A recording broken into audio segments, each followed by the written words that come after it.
वाहिगुरु जी।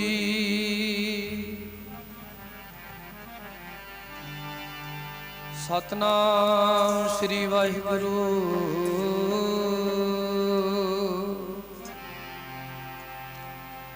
प्रथम भगवती सिमर कै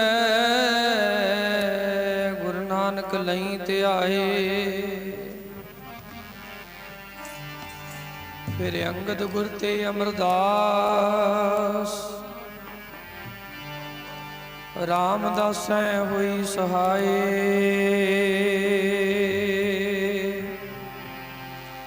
अर्जुन हर गोबिंद नो सिमरो श्री हर राय। श्री हर कृष्ण ध्याई है जिस डिठे सब दुख जाए। तेग बहादुर सिमरिया कर नौ निध आवे धाए। सब थाई हुए सहाय। दसम पातशाह श्री गुरु गोबिंद सिंह महाराज सब थाई हुए सहाय। दसां पातशाहियां दे आत्मिक स्वरूप श्री गुरु ग्रंथ साहिब जी दे पाठ दर्शन दीदार दा ध्यान तर। बोलो जी वाहिगुरु।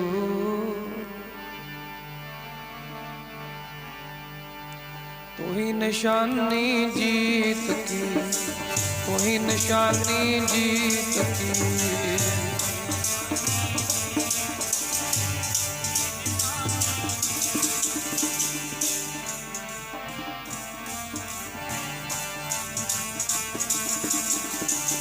तू ही निशानी जीत की, तू ही निशानी जीत की।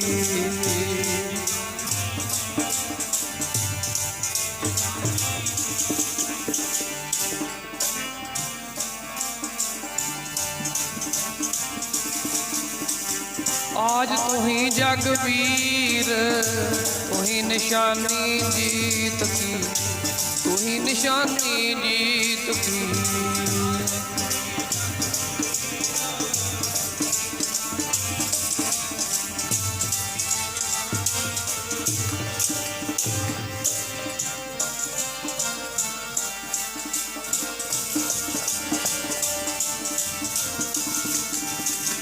आज तू ही जगवीर, तू ही निशानी जीत की, तू ही निशानी जीत की।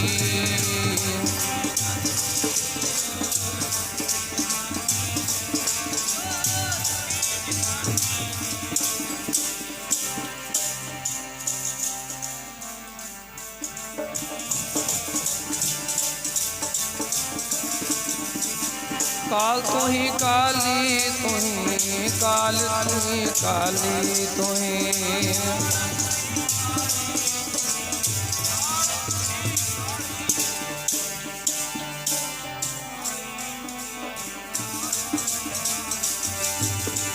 काल तू ही काली, तू ही काल, तू ही काली, तू ही।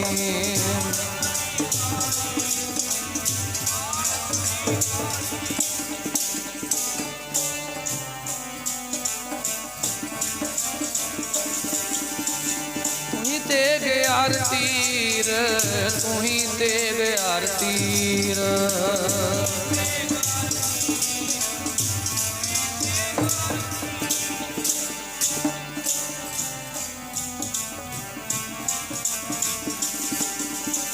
तू ही तेग आरतीर, तू ही तेग आरतीर।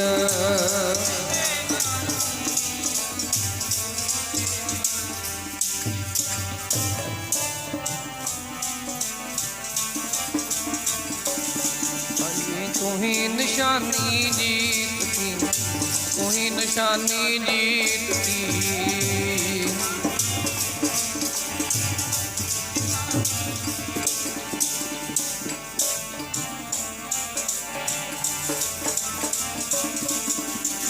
आज तू ही जगवीर, तू ही निशानी जीत की, तू ही निशानी जीत की।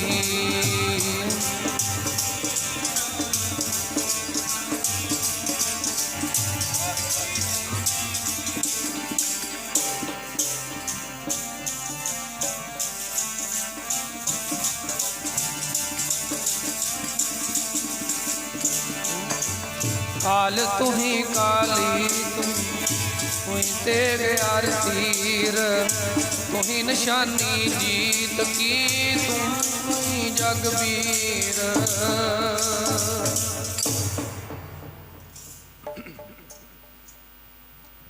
जुगो जुग अटल चवर तख्त दे मालक, गुरगद्दी ते विराजमान प्रतख सतगुरु सारी ही दुनिया दे सांझे रहबर, दसां पातशाहियां दे आत्मिक ਸਰੂਪ ਧੰਨ ਧੰਨ श्री गुरु ग्रंथ साहिब जी ਦੇ ਚਰਨਾਂ ਵਿੱਚ ਜੁੜ ਬੈਠੀ ਗੁਰੂ ਰੂਪ ਗੁਰੂ ਪਿਆਰੀ ਤੇ ਗੁਰੂ ਸਵਾਰੀ ਸਾਧ ਸੰਗਤ ਜੀ ਆਓ ਰਸਨਾ ਨੂੰ ਪਵਿੱਤਰ ਕਰੋ, ਗੱਜ ਵੱਜ ਕੇ ਫਤਿਹ ਦਾ ਉਚਾਰਨ ਕਰੋ। ਆਖੋ ਜੀ ਵਾਹਿਗੁਰੂ ਜੀ ਕਾ ਖਾਲਸਾ ਵਾਹਿਗੁਰੂ ਜੀ ਕੀ ਫਤਿਹ। सतगुरु महाराज जी ने कृपा बख्शिश की है जो कि अपने मुबारक चरणों विच आपां सारिआं नूं जुड़ बैठण दा समां बख्शिश कीता है। हर महीने की तरह पावन पवित्र स्थानां दे उत्ते दसवीं दे दिहाड़े ते गुरु कीआं संगतां नतमस्तक होण वास्ते गुरु दरबार दीआं हाज़रियां भरन वास्ते पहुंचदियां हन। सो ऐतकी भी गुरु की संगत ने बड़े प्यार सत्कार दे नाल गुरु जी नूं नतमस्तक होना कीता है। जिथे अज दसवीं का दिहाड़ा है उत्थे अज भारत वर्ष दे विच प्रचलित त्योहार दशहरे का भी दिहाड़ा है।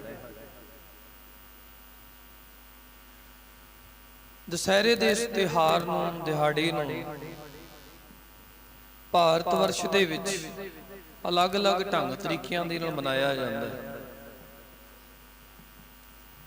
साडे इंडिया दे विच साडे भारत दे विच सैकड़े ही धर्म ने।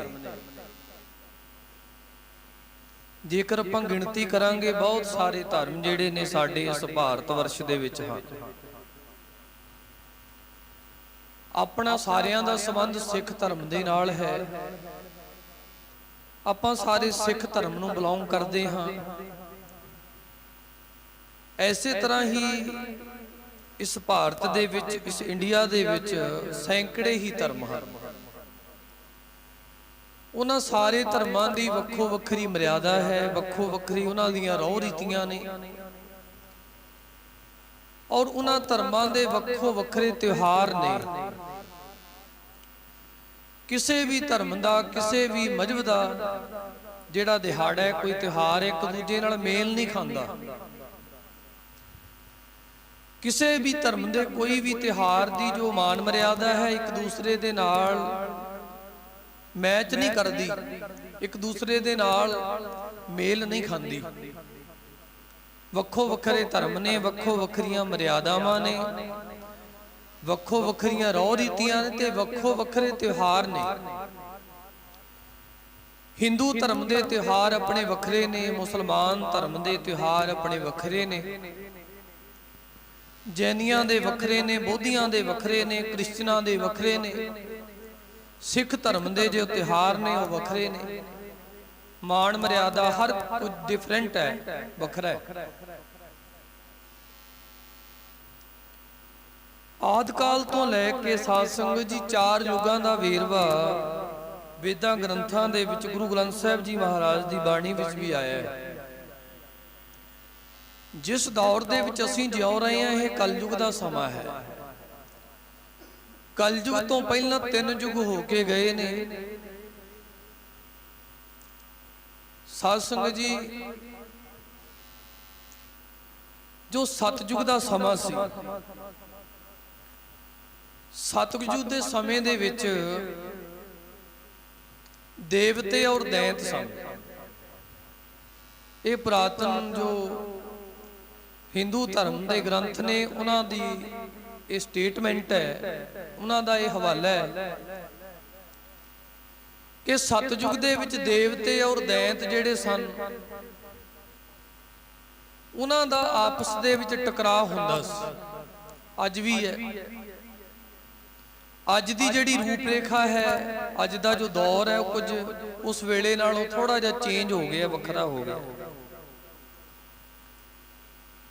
ਜਿਹੜੇ ਦੇਵਤੇ ਸੀ ਉਹ ਵੀ ਅਕਾਲ ਪੁਰਖ ਵਾਹਿਗੁਰੂ ਜੀ ਦੀ ਭਜਨ ਬੰਦਗੀ ਕਰਦੇ ਸੀ, ਤਪ ਕਰਦੇ ਸੀ। ਜਿਹੜੇ ਦੈਂਤ ਸੀ, ਰਾਖਸ਼ ਸਨ, ਉਹ ਵੀ ਅਕਾਲ ਪੁਰਖ ਦਾ ਆਰਾਧਨ ਕਰਦੇ ਸੀ। ਆਰਾਧਨ ਪਰਮੇਸ਼ਰ ਵਾਹਿਗੁਰੂ ਜੀ ਦਾ ਹੀ ਕਰਦੇ ਸੀ ਦੋਨੇ। ਪਰ ਜਿਹੜੇ ਦੇਵਤੇ ਸੀ ਉਹ ਅਕਾਲ ਪੁਰਖ ਜੀ ਦਾ ਆਰਾਧਨ ਕਰਕੇ ਚੰਗੇ ਕਰਮ ਕਰਦੇ ਸੀ। ਜਿਹੜੇ ਦੈਂਤ ਸਨ, ਜੋ ਰਾਖਸ਼ ਸਨ, ਉਹ ਅਕਾਲ ਪੁਰਖ ਦੀ ਆਰਾਧਨਾ ਕਰਕੇ ਮਾੜੇ ਕਰਮ ਕਰਦੇ ਸੀ। ਜਿਵੇਂ ਇੱਕ ਬੰਦਾ ਹੈ, ਉਹ ਧਰਮ ਦਾ ਕਰਮ ਕਰਦਾ ਹੈ, ਪਰ ਨਾਲ ਦੀ ਨਾਲ ਚੰਗੇ ਕਰਮ ਕਮਾਉਂਦਾ ਹੈ। ਉਹ ਆਪਣੇ ਜੀਵਨ ਕਾਲ ਦੇ ਵਿੱਚ ਚੰਗੇ ਗੁਣ ਖੱਟਦਾ ਹੈ, ਧਰਮ ਦੇ ਕਰਮ ਵੀ ਕਰਦਾ ਹੈ। ਉਸ ਤੋਂ ਉਲਟ ਇੱਕ ਮਨੁੱਖ ਉਹ ਨੇ ਜਿਹੜੇ ਧਰਮ ਦੇ ਕਰਮ ਤਾਂ ਕਰਦੇ ਨੇ, ਪਰ ਧਰਮ ਦੇ ਕਰਮ ਕਰਦਿਆਂ ਕਰਦਿਆਂ ਨਾਲ ਝੂਠ, ਠੱਗੀ, ਫਰੇਬ, ਧੋਖਾ ਧੜੀ, ਝੂਠ ਬੋਲਣਾ, ਲੋਕਾਂ ਦੀ ਨਿੰਦਿਆ, ਚੁਗਲੀ, ਈਰਖਾ, ਦਵੈਤ ਦੇ ਵਿੱਚ ਆਪਣਾ ਜੀਵਨ ਕੱਢਦੇ ਨੇ।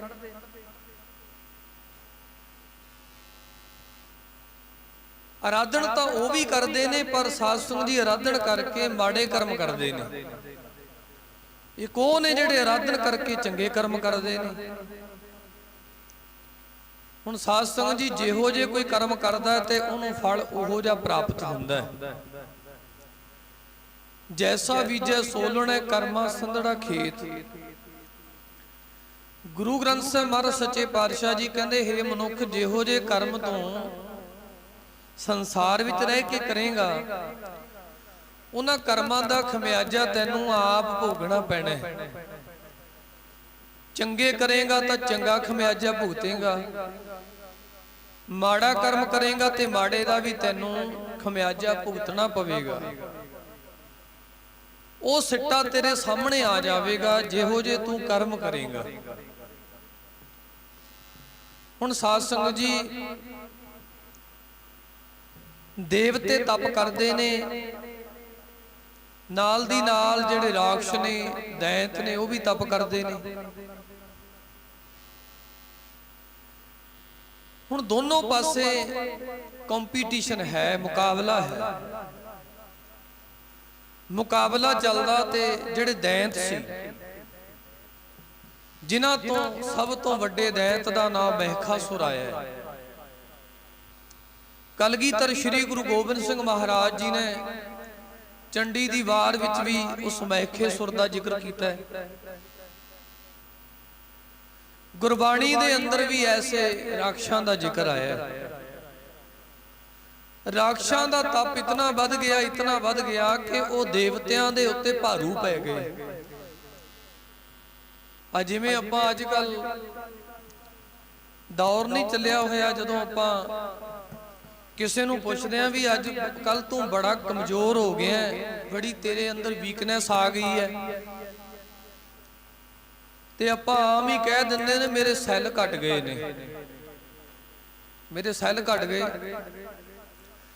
ਸਾਧ ਸੰਗਤ ਜੀ, ਮਨੁੱਖੀ ਸਰੀਰ ਦੇ ਅੰਦਰ ਦੋ ਤਰ੍ਹਾਂ ਦੇ ਸੈੱਲ ਨੇ, ਇੱਕ ਤਾਂ ਚੰਗੇ ਸੈੱਲ ਨੇ, ਇੱਕ ਨੇ ਮਾੜੇ ਸੈੱਲ।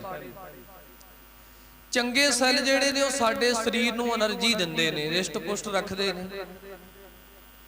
ਜਦੋਂ ਚੰਗੇ ਸੈੱਲ ਵਾਧੂ ਹੋਣ ਤੇ ਸਾਡਾ ਸਰੀਰ ਤੰਦਰੁਸਤ ਰਹਿੰਦਾ ਹੈ, ਤੇ ਜੇਕਰ ਚੰਗੇ ਸੈੱਲ ਘਟ ਜਾਣ, ਮਾੜੇ ਸੈੱਲ ਵੱਧ ਜਾਣ, ਤੇ ਸਾਡਾ ਸਰੀਰ ਰੋਗੀ ਹੋ ਜਾਂਦਾ ਹੈ। ਜਦੋਂ ਸਾਡਾ ਸਰੀਰ ਰੋਗੀ ਹੁੰਦਾ ਤੇ ਆਪਾਂ ਡਾਕਟਰ ਕੋਲ ਜਾਂਦੇ ਹਾਂ, ਔਰ ਸਾਨੂੰ ਬਲੱਡ ਦੇ ਟੈਸਟ ਲਿਖ ਕੇ ਦਿੰਦਾ। ਆਪਾਂ ਲੈਬ ਦੇ ਵਿੱਚ ਜਾ ਕੇ ਉਹ ਟੈਸਟ ਕਰਵਾਉਂਦੇ ਹਾਂ।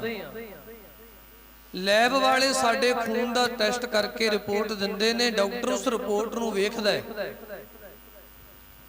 ਉਸ ਰਿਪੋਰਟ ਨੂੰ ਵੇਖ ਕੇ ਡਾਕਟਰ ਕਹਿੰਦਾ ਵੀ ਤੇਰੇ ਚੰਗੇ ਸੈੱਲ ਨੇ ਨਾ, ਜਿਹੜੇ ਤੇਰੇ ਸਰੀਰ ਨੂੰ ਸਹੀ ਰਿਸ਼ਟ ਪੁਸ਼ਟ ਰੱਖਣ ਵਾਲੇ, ਉਹਨਾਂ ਵਿੱਚ ਕਮੀ ਆ ਗਈ।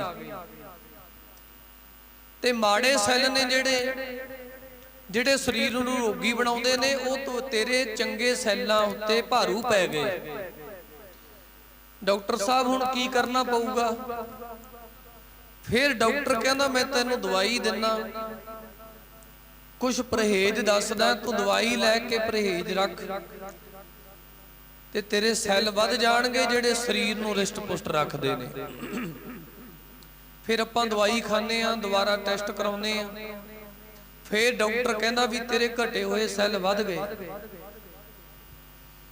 जदों साध संगत जी उन्हां सैलां दी गिणती माड़े सैलां तो वध जांदी है ते साडा शरीर अरोगी हो जांदा है, तंदुरुस्त हो जांदा है। राक्षां दा दैंतां दा तप वध गया, उन्हां दी कमाई वध गई। ते जदों दैंतां दी राक्षां दी कमाई वध गई ते ओह देवतियां दे उत्ते भारू पै गए। देवतियां दे उत्ते हल्ला बोलिया। इंद्र दी स्वर्गपुरी तक साध संगत जी सारे सिंहासन डोल गए। ये हिंदू कथावां दा कथन है। हिंदू धर्म दे पुराने ग्रंथां दा हवाला जो आप जी दे नाल मैं शेयर कर रहा। जदों इंद्र दा सिंहासन डोलिया कहंदे, क्योंकि देवतियां नूं फिक्र पै गया भी राक्षां ने जेकर साडे ते हल्ला बोलिया ते साडा तां नाश कर देणगे। ते जिहड़ा महिषासुर सी, साध संगत जी दा प्रताप इतना तेज सी भी जिधर नूं भी जांदा सी ये दुहाइयां ही पाउंदा जांदा सी। ये दस्सिया जांदा है भी जे महिषासुर दैत वर्गियां दी एक खून दा कतरा भी धरती ते डिगदा सी ते सैकड़े होर राक्षस जिहड़े पैदा हो जांदे सी। देवतियां नूं फिक्र पिया इंद्र वर्गियां नूं ते जाके उन्होंने शिवजी नूं जाके बेनती कीती। शिवजी नूं जाके जदों बेनती कीती ते भी राक्षस साडे उत्ते भारू पै गए ने। फिर शिवजी ने कहंदे कि शक्ति पैदा की जिन्हों दुर्गा कहंदे ने, जिन्हों दुर्गा कहा जाता है। शिवजी ने शक्ति पैदा की। उस शक्ति दे नाल पुरातन हिंदू ग्रंथां दे मुताबक ये दस्सिया जाता है वो जिहड़ी शक्ति सी वो देवी प्रगट हुई। उस देवी ने फिर सारे दैंतां दा नाश किया। महिषासुर वर्गियां दा सारे राक्षसां दा उस देवी ने नाश किया। फिर वो जिहड़े देवते सन उन्हां दा बचाव होया।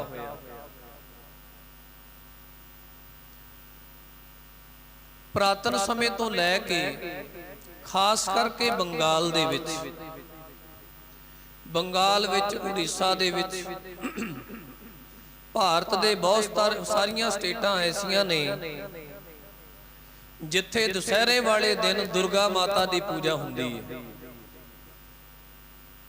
दुर्गा की पूजा करते हैं। अज वाले दिन दस्सिया जाता है भी जदों दैंतां दा नाश करके दुर्गा देवी ने दोबारा देवतियां नूं सुरक्षित किया। फिर कहंदे ने 9 दिन युद्ध हुंदा, 10 दिन युद्ध हुंदा रहा। 9-10 दिन युद्ध होया। 10वें दिन सारे दैंतां दा दुर्गा ने नाश कर दिता।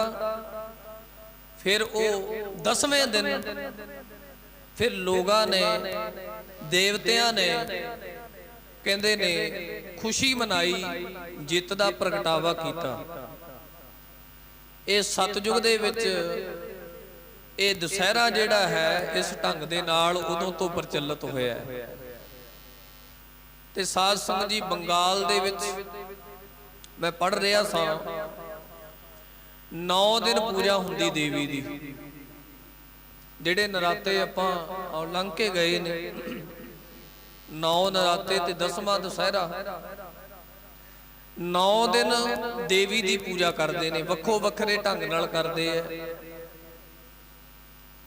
वक्खो वखरे रूपां विच करते हैं। क्योंकि दस्सिया जाता है भी दुर्गा देवी दे 9 तरह के रूप ने, जिहदे विच काली है, दुर्गा है, वैष्णो है, कितने नाम जिहड़े ये देवी दे ने, दुर्गा दे। 9 दिन उस देवी दी वो लोग पूजा करते ने वक्खो वखरे ढंग दे नाल, ते 10वें दिन फिर वो देवी दी मूर्ति बना के फिर उस मूर्ति नूं सारे शहर दे विच घुमाउंदे ने। सारे शहर दे विच उस मूर्ति नूं घुमा के फिर बाद दे विच चलदे पानी विच उस मूर्ति नूं वहा दिता जांदा है। ये रौ रीति सतयुग तो लैके ये हिंदू धर्म दे विच प्रचलित सी, अज भी करते ने लोग। बंगाल विच तुसीं जाओ, होर बहुत सारियां ऐसियां स्टेटां ने जिथे इस रौ रीति दे नाल ये त्योहार मनाया जाता है।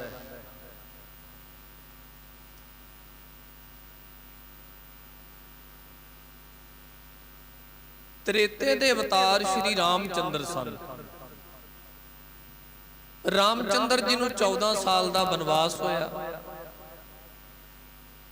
रामायण दे विच सारी जिहड़ी कथा आउंदी है,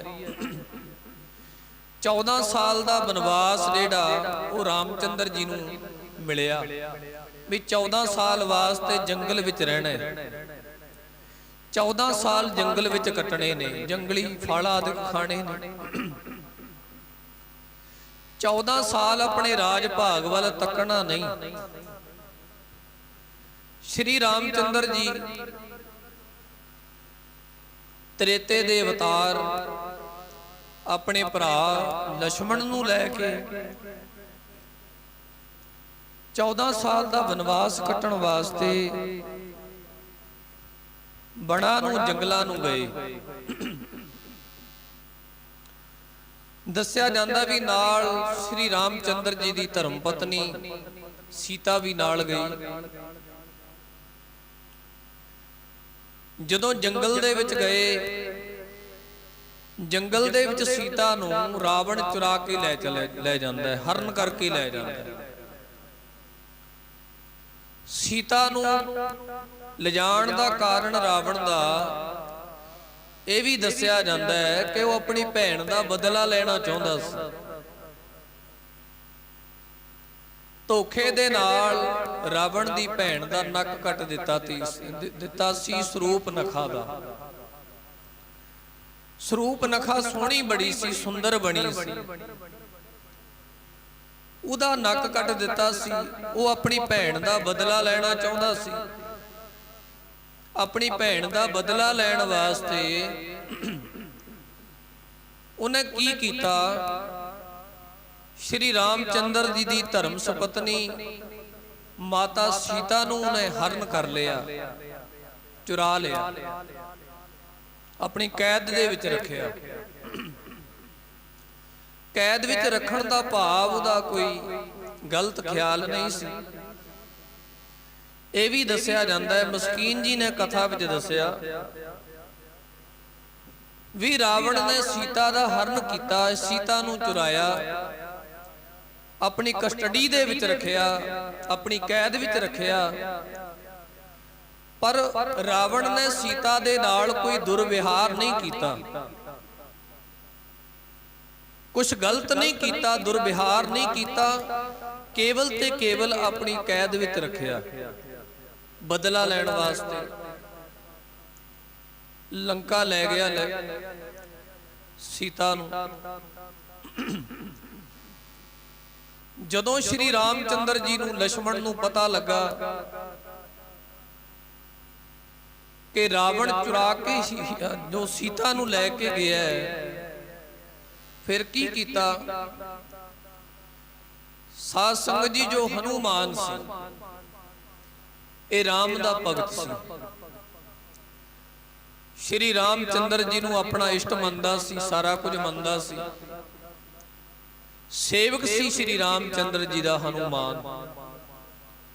जोधा बड़ा सी, बलवान बड़ा सी, ताकतवर बड़ा सी, बहुत सारी ताकत दा मालिक सी। वो फिर सीता नूं लियाउण वास्ते लंका गया। लंका गया। साध संगत जी सीता नूं छुड़ाउण वास्ते रावण दे नाल युद्ध होया, लड़ाई हुई। आपस दे विच लड़ाइयां जिहड़ियां ने आदि काल तो चलदियां आ रहीआं ने, जिवें आपां पहलां जिक्र कीता है, देवां ते दैंतां दे विच लड़ाई हुई। ऐसे तरह आदि काल तो लैके लड़ाइयां जिहड़ियां ने वो राज भाग पिछे, प्रभुता पिछे, पैसे पिछे, जमीनां पिछे, इस्त्री दे करके, इस तरह के तमाम कारण ने जिन्हां करके लड़ाइयां झगड़े हुंदे ने आपस दे विच। एक समान दा युद्ध जिहड़ा 9 दिन चलिया, 9 दिन घसमान दा युद्ध चलिया। रावण दी लंका नूं साड़ के स्वाह कर दिता गया। जिन्नी भी रावण दी लंका सी बहुत वड्डी सी। दस्सिया जांदा है भी ये सोने दी लंका सी। लंका गढ़ सोने का पया, गुरबाणी ने भी हवाला दिता है। लंका गढ़ सोने का पया, अगे गुरु साहब वचन करदे मूर्ख रावण क्या लै गया। सतगुरु जी उदाहरण दे के सानू मनुखी जीवां नू ये गल समझाउंदे ने भी जिहदी लंका ही जिहदा राज भाग ही सोने दा सी, अखीर दे विचों लैके की गया धन श्री गुरु ग्रंथ साहिब महाराज कहंदे ओ नाल कुछ भी नहीं लैके गया। ये उन्हां वास्ते बचन ने जिहड़े साध संगत जी संसार विच आके ਇਹ ਗੱਲ ਨੂੰ ਧਾਰਨ ਕਰੀ ਬੈਠੇ ਨੇ, ਆ ਮੇਰਾ ਉਹ ਮੇਰਾ, ਆ ਮੇਰਾ ਉਹ ਮੇਰਾ। ਸਤਿਗੁਰੂ ਜੀ ਉਹਨਾਂ ਨੂੰ ਬਚਨ ਕਰਦੇ ਨੇ, ਭਾਈ ਵੀ ਉਹ ਰਾਵਣ ਕੀ ਲੈ ਕੇ ਗਿਆ,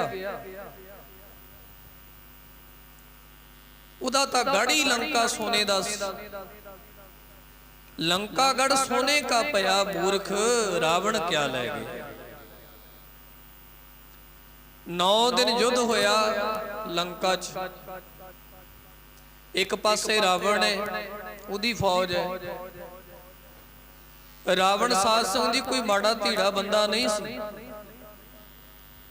ये भी बहुत बली सी, ताकतवर सी।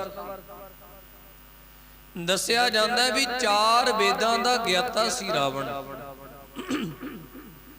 4 वेद, वेद कोई छोटी मोटी किताब नहीं हन, बहुत वड्डे ने वेद। 4 वेद, रावण नूं जवानी कंठ सी, बहुत वड्डा पंडित विद्वान सी, तपस्वी सी। श्री गुरु तेग बहादुर महाराज कहंदे तीर्थ बरत अरदान कर मन में धरै गुमान, नानक नेह फल जात ते ज्यों कुंचर इशनान। श्री गुरु तेग बहादुर महाराज कहंदे भावें कोई कितना भी वड्डा तीर्थ इशनानी होवे, बहुत वड्डे बरत रखण वाला भावें क्यों ना होवे, बहुत वड्डा भावें कोई दानी क्यों ना होवे, जेकर वो अपने मन विच हंकार रखदा है, जेकर वो अपने मन दे विच हंकार रखदा है, मान रखदा है, कहंदे उहदा सारा कुछ कीता कराया व्यर्थ चला जांदा है, खत्म हो जांदा है। वड्डे वड्डे मर्दी तां ने, क्योंकि सारा कुछ हुंदियां होया उहनां नूं हंकार हो जांदा है। पर श्री गुरु ग्रंथ साहिब महाराज कहंदे हंकार परमेश्वर जी नूं भाउंदा नहीं है। इस तरह गुरु साहब जी ने बचन कीता है। कूका मार मार वेद सुणाउंदे ने, भावे ना हंकार हरी नूं। कूका मार मार वेद सुणाउंदे ने, भावे ना हंकार हरी नूं।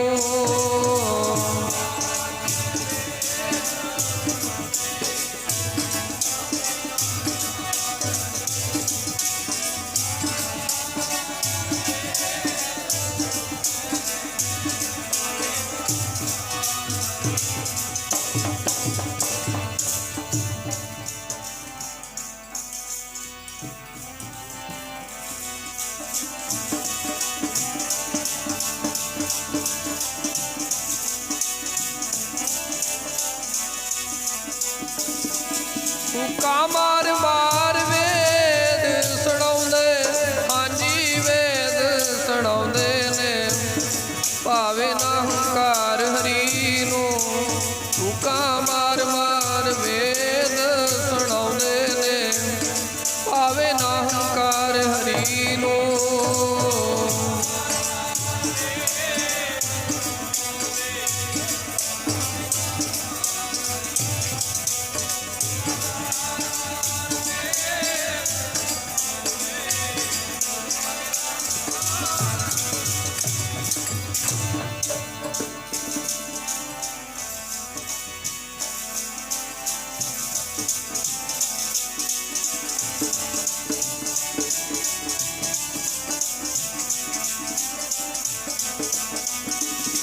ਮੇਰੇ ਪਿਆਰੇ ਭਾਵੇ ਨਾ ਹੰਕਾਰ ਹਰੀ ਨੂੰ। ਬਾਣੀ ਕਹਿੰਦੀ ਜੀ ਭਾਵੇ ਨਾ ਹੰਕਾਰ ਹਰੀ ਨੂੰ।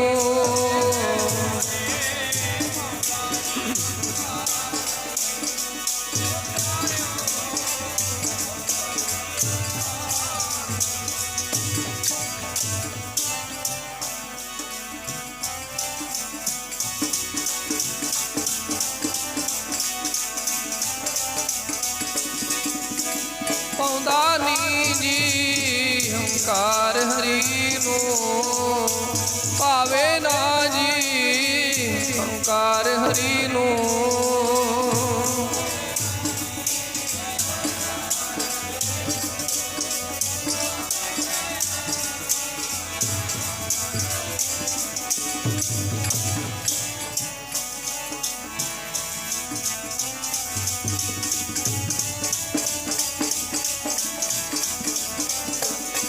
ਫੂਕਾ ਮਾਰ ਮਾਰ ਵੇਦ, ਹਾਂਜੀ ਵੇਦ ਸੁਣਾਉਂਦੇ ਨੇ।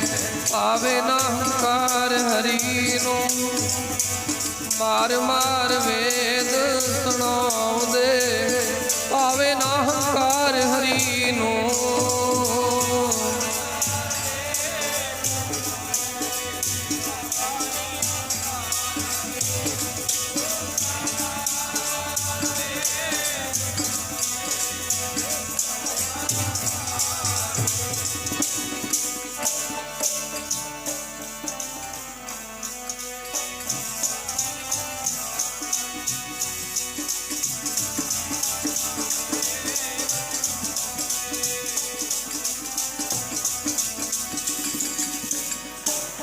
ਹਰਜੂ ਹੰਕਾਰ ਨਾ ਭਾਵਈ ਵੇਦ ਕੂਕ ਸੁਣਾਵੇ। ਗੁਰੂ ਗ੍ਰੰਥ ਸਾਹਿਬ ਮਹਾਰਾਜ ਕਹਿੰਦੇ ਨੇ ਵੇਦ ਪੁਰਾਣ ਜਿਹੜੇ ਨੇ, ਧਾਰਮਿਕ ਗ੍ਰੰਥ ਜਿਹੜੇ ਨੇ, ਉਹ ਇਹ ਕਹਿੰਦੇ ਨੇ ਕਿ ਪਰਮੇਸ਼ਰ ਵਾਹਿਗੁਰੂ ਜੀ ਨੂੰ ਹੰਕਾਰ ਨਹੀਂ ਪਾਉਂਦਾ। ਭਾਵੇਂ ਕਿੱਡਾ ਵੀ ਵੱਡਾ ਕੋਈ ਬੰਦਾ ਕਿਉਂ ਨਾ ਹੋਵੇ, ਭਾਵੇਂ ਕੋਈ ਤਪੱਸਿਆ ਕਰਨ ਵਾਲਾ ਹੈ, ਭਾਵੇਂ ਕੋਈ ਤੀਰਥ ਇਸ਼ਨਾਨੀ ਹੈ, ਭਾਵੇਂ ਕੋਈ ਵੀ ਸਾਧ ਸੰਗਤ ਦੀ ਦਾਨ ਪੁੰਨ ਕਰਨ ਵਾਲਾ ਹੈ। ਸਤਿਗੁਰੂ ਸੱਚੇ ਪਾਤਸ਼ਾਹ ਜੀ ਕਹਿੰਦੇ ਭਾਵੇਂ ਕੋਈ ਵੀ ਹੈ, ਜਿਸ ਬੰਦੇ ਦੇ ਸਿਰ ਉੱਤੇ ਹੰਕਾਰ ਹਾਵੀ ਹੋ ਗਿਆ, ਉਹਨੇ ਇੱਕ ਨਾ ਇੱਕ ਦਿਨ ਢੇਰੀ ਹੋਣਾ ਹੀ ਹੋਣਾ। ਆਖੋ ਸਤਨਾਮ। ਇਸੇ ਕਰਕੇ ਧੰਨ ਸ਼੍ਰੀ ਗੁਰੂ ਗ੍ਰੰਥ ਸਾਹਿਬ ਮਹਾਰਾਜ ਜੀ ਸਾਨੂੰ ਕਹਿੰਦੇ ਨੇ ਮਿੱਠਤ ਨੀਵੀ ਨਾਨਕਾ। ਗੁਣ ਚੰਗਿਆਈਆਂ ਤਾਂ ਸਭ ਕੋ ਨਿਵੈ ਆਪ ਕੋ, ਪਰ ਕੋ ਨਿਵੈ ਨਾ ਕੋਏ। ਸਤਿਗੁਰੂ ਸੱਚੇ ਪਾਤਸ਼ਾਹ ਜੀ ਕਹਿੰਦੇ ਨੇ ਨੀਵਾਂ ਹੋਣ ਦੀ ਤਾਕੀਦ ਗੁਰੂ ਗ੍ਰੰਥ ਸਾਹਿਬ ਮਹਾਰਾਜ ਸੱਚੇ ਪਾਤਸ਼ਾਹ ਜੀ ਨੇ ਦਿੱਤੀ। ਤੂੰ ਭਾਵੇਂ ਕਿਤਨਾ ਵੀ ਵੱਡਾ ਕਿਉਂ ਨਾ ਹੋ ਜੇ, ਨਿਮਰਤਾ ਦਾ ਗੁਣ ਤੇਰੇ ਵਿੱਚ ਰਹਿਣਾ ਹੀ ਚਾਹੀਦਾ। ਹੰਕਾਰ ਨਾਲ ਤੂੰ ਢੇਰੀ ਹੋ ਜਾਵੇਂਗਾ। ਹੰਕਾਰ ਵੱਡਿਆਂ ਵੱਡਿਆਂ ਨੂੰ ਲੈ ਡੋਬਦਾ ਹੈ। ਰਾਵਣ ਵਰਗਾ ਕੋਈ ਤਪਸਵੀ ਨਹੀਂ ਸੀ, ਰਾਵਣ ਵਰਗਾ ਕੋਈ ਸਾਧ ਸੰਗਤ ਜੀ ਗਿਆਨੀ ਨਹੀਂ ਸੀ, ਰਾਵਣ ਵਰਗਾ ਕੋਈ ਯੋਧਾ ਨਹੀਂ ਸੀ। ਉਹ ਕਿਹੜਾ ਗੁਣ ਹੈ ਜਿਹੜਾ ਰਾਵਣ ਦੇ ਵਿੱਚ ਨਹੀਂ ਸੀ? ਹਰ ਇੱਕ ਗੁਣ ਰਾਵਣ ਦੇ ਵਿੱਚ ਸੀ। ਪਰ ਸਾਧ ਸੰਗਤ ਜੀ ਗੁਰੂ ਗ੍ਰੰਥ ਸਾਹਿਬ ਮਹਾਰਾਜ ਜੀ ਕਹਿੰਦੇ ਨੇ ਅਤ ਸੁੰਦਰ ਕੁਲੀਨ ਚਤੁਰ ਮੁਖ ਨਿਆਨੀ ਤਨਵੰਤ ਮਿਰਤਕ ਕਹੀਏ ਨਾਨਕਾ ਜੇ ਪ੍ਰੀਤ ਨਹੀਂ ਭਗਵੰਤ। ਜਿਹਦੇ ਸਾਧ ਸੰਗਤ ਜੀ ਹਿਰਦੇ ਵਿੱਚ ਪਰਮੇਸ਼ਰ ਦੀ ਪ੍ਰੀਤ ਹੋਵੇਗੀ ਉਹ ਹੰਕਾਰੀ ਨਹੀਂ ਹੋ ਸਕਦਾ। ਹੰਕਾਰ ਸਾਡੇ ਵਿੱਚ ਉਦੋਂ ਆਉਂਦਾ ਜਦੋਂ ਪਰਮੇਸ਼ਰ ਨੂੰ ਪ੍ਰੀਤ ਘਟ ਜੇ। ਜੇ ਪਰਮੇਸ਼ਰ ਨਾਲ ਪ੍ਰੀਤ ਕਰਦਾ ਹੈ ਨਾ ਜਿਹੜਾ ਬੰਦਾ, ਉਹਦਾ ਹੰਕਾਰ ਤਾਂ ਆਉਂਦਾ ਹੀ ਨਹੀਂ, ਉਹ ਨੀਵਾਂ ਹੀ ਰਹੇਗਾ। ਜਿਹੜਾ ਬੰਦਾ ਪਰਮੇਸ਼ਰ ਨੂੰ ਭੁੱਲ ਜੇ ਉਹ ਹੰਕਾਰੀ ਹੋ ਜਾਂਦਾ ਹੈ। ਰਾਵਣ ਵਿੱਚ ਕੋਈ ਸਾਧ ਸੰਗਤ ਜੀ ਐਸਾ ਔਗਣ ਨਹੀਂ ਸੀ, ਗੁਣ ਹੀ ਗੁਣ ਸਨ। ਪਰ ਇੱਕ ਔਗਣ ਜਿਹਨੇ ਰਾਵਣ ਨੂੰ ਸਾਧ ਸੰਗਤ ਜੀ ਸਾੜ ਕੇ ਸੁਆਹ ਕਰ ਦਿੱਤਾ, ਉਹ ਔਗਣ ਕਿਹੜਾ ਸੀ? ਹੰਕਾਰ ਦਾ।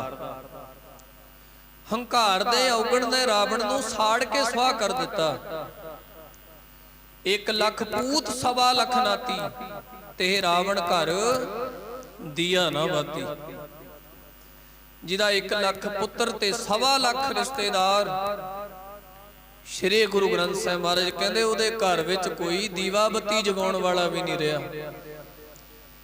ਇਹ ਇੱਕ ਰਾਵਣ ਦੀ ਗੱਲ ਨਹੀਂ, ਇਸ ਤਰ੍ਹਾਂ ਦੇ ਸਾਧ ਸੰਗਤ ਜੀ ਲੱਖਾਂ ਹਜ਼ਾਰਾਂ ਲੱਖਾਂ ਕਰੋੜਾਂ ਰਾਵਣ ਜਿਹੜੇ ਨੇ ਸੰਸਾਰ ਵਿੱਚ ਹੋ ਕੇ ਚਲੇ ਗਏ, ਜਿਨ੍ਹਾਂ ਦੇ ਇੱਕ ਹੰਕਾਰ ਕਰਕੇ ਉਹਨਾਂ ਦੇ ਘਰ ਅੱਜ ਦੀਵਾ ਬੱਤੀ ਨਹੀਂ ਬਲਦੀ। ਆਖੋ ਸਤਨਾਮ ਸ਼੍ਰੀ, ਗੱਜ ਕੇ ਆਖੋ ਸਤਨਾਮ ਸ਼੍ਰੀ। ਇੱਕ ਰਾਵਣ ਦੀ ਗੱਲ ਹੈ, ਇੱਥੇ ਹਜ਼ਾਰਾਂ ਲੱਖਾਂ ਰਾਵਣ ਐਸੇ ਨੇ ਜਿਹੜੇ ਸੰਸਾਰ ਵਿੱਚ ਆਏ, ਪਰ ਜਦੋਂ ਹੀ ਉਹਨਾਂ ਦੇ ਸਿਰ ਉੱਤੇ ਹੰਕਾਰ ਹਾਵੀ ਹੋਇਆ ਤੇ ਉਹਨਾਂ ਦਾ ਸਾਧ ਸੰਗਤ ਜੀ ਕੱਖ ਵੀ ਨਹੀਂ ਰਿਹਾ। ਜਿਨ੍ਹਾਂ ਨੇ ਜ਼ੁਲਮ ਕੀਤੇ, ਜਿਨ੍ਹਾਂ ਨੇ ਪ੍ਰਜਾ ਨੂੰ ਤੰਗ ਕੀਤਾ, ਜਿਨ੍ਹਾਂ ਨੇ ਗਰੀਬ ਗੁਰਬੇ ਦੇ ਹੱਕ ਮਾਰੇ, ਸਾਧ ਸੰਗਤ ਜੀ ਉਹਨਾਂ ਦਾ ਕੱਖ ਨਹੀਂ ਰਿਹਾ। ਕਿਉਂਕਿ ਗਰੀਬ ਗੁਰਬੇ ਦਾ ਹੱਕ ਉਦੋਂ ਮਾਰਿਆ ਜਾਵੇਗਾ, ਪ੍ਰਜਾ ਤੇ ਜ਼ੁਲਮ ਉਦੋਂ ਕਰੇਗਾ ਬੰਦਾ ਜਦੋਂ ਉਹ ਹੰਕਾਰੀ ਹੋ ਜਾਵੇਗਾ। ਜੇ ਹੰਕਾਰੀ ਨਹੀਂ ਤੇ ਪ੍ਰਜਾ ਸੁਖੀ ਹੈ, ਜੇ ਹੰਕਾਰੀ ਨਹੀਂ ਤਾਂ ਪ੍ਰਜਾ ਦੇ ਹੱਕ ਉਹਨੂੰ ਮਿਲਣਗੇ। ਕਦੋਂ ਪ੍ਰਜਾ ਦੇ ਹੱਕ ਦੱਬੇ ਜਾਂਦੇ ਨੇ? ਜਦੋਂ ਸਾਧ ਸੰਗਤ ਜੀ ਜਿਹੜਾ ਉੱਚ ਅਧਿਕਾਰੀ ਹੈ, ਰਾਜਾ ਹੈ, ਉਹ ਹੰਕਾਰੀ ਹੋ ਜਾਵੇ। ਇੱਕ ਹੰਕਾਰ ਨੇ ਰਾਵਣ ਦੀ ਬੁੱਧੀ ਤਬਦੀਲ ਕੀਤੀ। ਜਦੋਂ ਸੀਤਾ ਨੂੰ ਲੈ ਕੇ ਹਰਨ ਕਰ ਲਿਆ, ਕੈਦ ਕਰ ਲਿਆ, ਕਾਰਨ ਬਣਿਆ ਮੌਤ ਦਾ। ਸਾਧ ਸੰਗਤ ਜੀ ਲਿਜਾ ਕੇ ਹਨੂਮਾਨ ਫੌਜ ਲੈ ਕੇ, ਸ਼੍ਰੀ ਰਾਮ ਚੰਦਰ ਜੀ ਫੌਜ ਲੈ ਕੇ ਲੰਕਾ ਨੂੰ ਧਾਵਾ ਬੋਲਿਆ। ਇੱਧਰ ਰਾਵਣ ਦੀ ਵੀ ਸੈਨਾ ਹੈ, ਉਧਰ ਸ਼੍ਰੀ ਰਾਮ ਚੰਦਰ ਜੀ ਦੀ ਸੈਨਾ। ਘੋਰ ਯੁੱਧ ਕਹਿੰਦੇ 9 ਦਿਨ ਚੱਲਿਆ, 9 ਦਿਨ ਚੱਲਿਆ। 9 ਦਿਨ ਘੋਰ ਯੁੱਧ ਚੱਲਣ ਤੋਂ ਬਾਅਦ ਸਾਧ ਸੰਗਤ ਜੀ ਰਾਵਣ ਦੀ ਸੈਨਾ ਫਿੱਕੀ ਪੈ ਗਈ। ਰਾਵਣ ਦੀ ਸੈਨਾ ਢੇ ਢੇਰੀ ਹੋ ਗਈ। ਫਿਰ 10ਵੇਂ ਦਿਨ ਰਾਵਣ ਨੂੰ ਸਾਧ ਸੰਗਤ ਜੀ ਤੀਰ ਮਾਰ ਕੇ ਸ਼੍ਰੀ ਰਾਮ ਚੰਦਰ ਜੀ ਨੇ ਉਹਦਾ ਨਾਸ ਕੀਤਾ। ਤੀਰ ਮਾਰ ਕੇ ਉਹਨੂੰ ਮਾਰਿਆ। ਫਿਰ ਰਾਵਣ ਦਾ ਅੰਤ ਹੋਇਆ। ਇਹ ਦੱਸਿਆ ਸੀ ਰਾਵਣ ਦੇ ਕਿਸੇ ਵੀ ਸਰੀਰ ਦੇ ਹਿੱਸੇ ਦੇ ਉੱਤੇ ਵਾਰ ਕੀਤਿਆਂ ਉਹਨੂੰ ਕੱਖ ਨਹੀਂ ਸੀ ਹੁੰਦਾ, ਇੰਨੀ ਤਾਕਤ ਸੀ ਉਹਦੇ 'ਚ। ਭੀਖਣ ਨੇ ਦੱਸਿਆ ਕਿ ਜੇਕਰ ਇਹਦੀ ਧੁਨੀ ਦੇ ਵਿੱਚ ਤੀਰ ਮਾਰਿਆ ਜਾਵੇ ਤਾਂ ਰਾਵਣ ਦਾ ਅੰਤ ਹੋਵੇਗਾ। ਸਾਰੇ ਸਰੀਰ ਵਿੱਚ ਇੱਕੋ ਇੱਕ ਜਗ੍ਹਾ ਸੀ, ਸਾਰੇ ਸਰੀਰ ਦਾ ਇੱਕੋ ਇੱਕ ਅੰਗ ਸੀ, ਰਾਵਣ ਦੀ ਧੁਨੀ, ਪੇਟ, ਜਿਹਦੇ ਵਿੱਚ ਤੀਰ ਵੱਜਣ ਦੇ ਨਾਲ ਰਾਵਣ ਦੀ ਮੌਤ ਹੋਣੀ ਸੀ।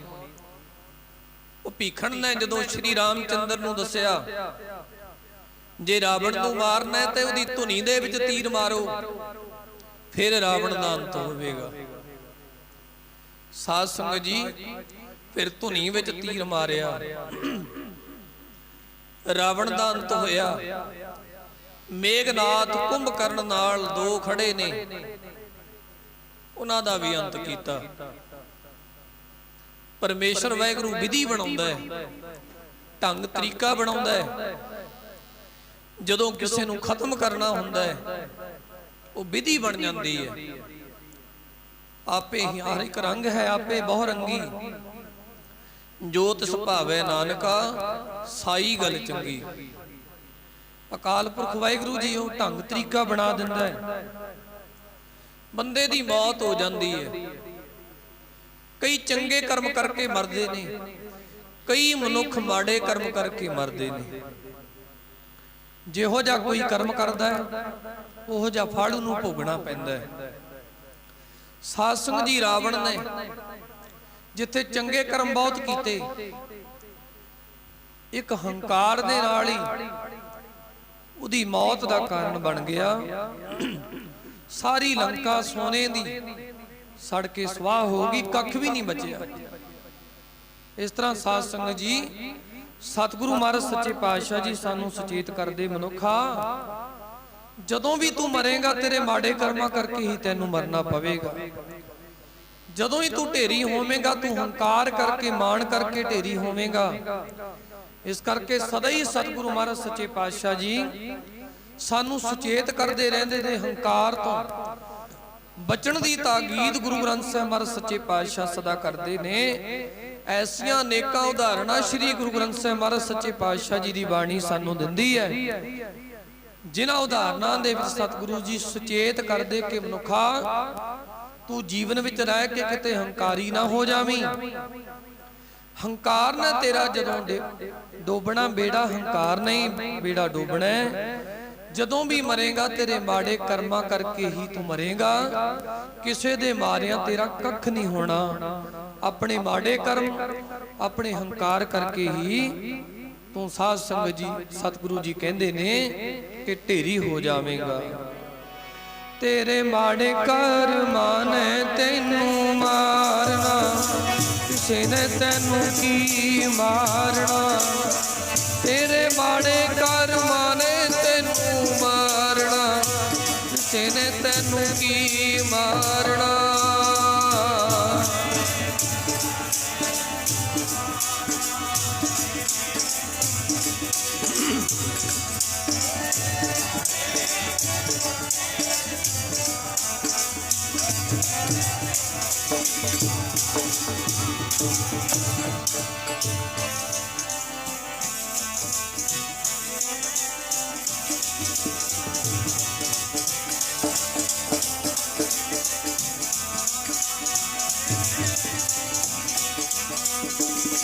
ਤੇਰੇ ਮਾੜੇ ਕਰਮਾਂ ਨੇ ਤੈਨੂੰ, ਮਾੜੇ ਕਰਮਾਂ ਨੇ ਮਾਰਨਾ, ਕਿਸੇ ਨੇ ਤੈਨੂੰ ਕੀ ਮਾਰਨਾ।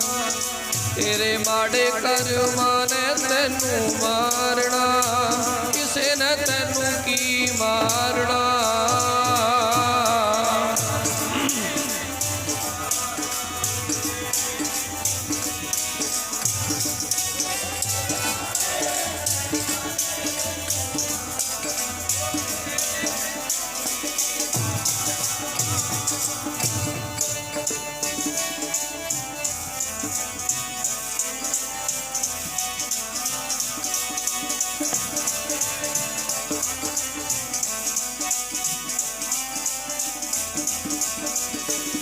ਤੇਰੇ ਮਾੜੇ ਕਰਮਾਂ ਨੇ ਤੈਨੂੰ ਮਾਰਨਾ, ਤੇਰੇ ਮਾੜੇ ਕਰਮਾਂ ਨੇ ਤੈਨੂੰ ਮਾਰਨਾ ਬਈ।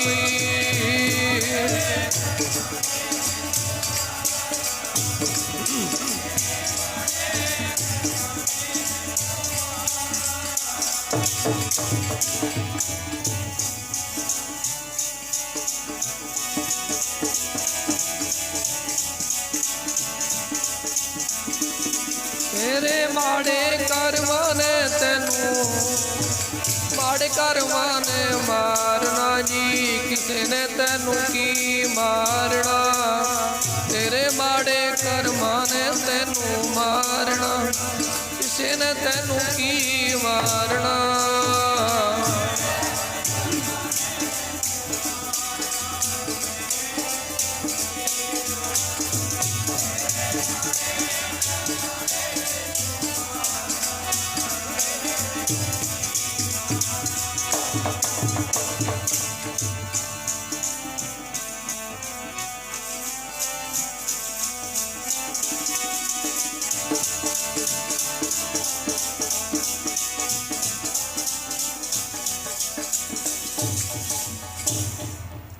ਮਾੜੇ ਕਰਮਾਂ ਨੇ ਹੀ ਸਾਧ ਸੰਗਤ ਜੀ ਸਾਡਾ ਅੰਤ ਲਿਆਉਣਾ ਹੈ।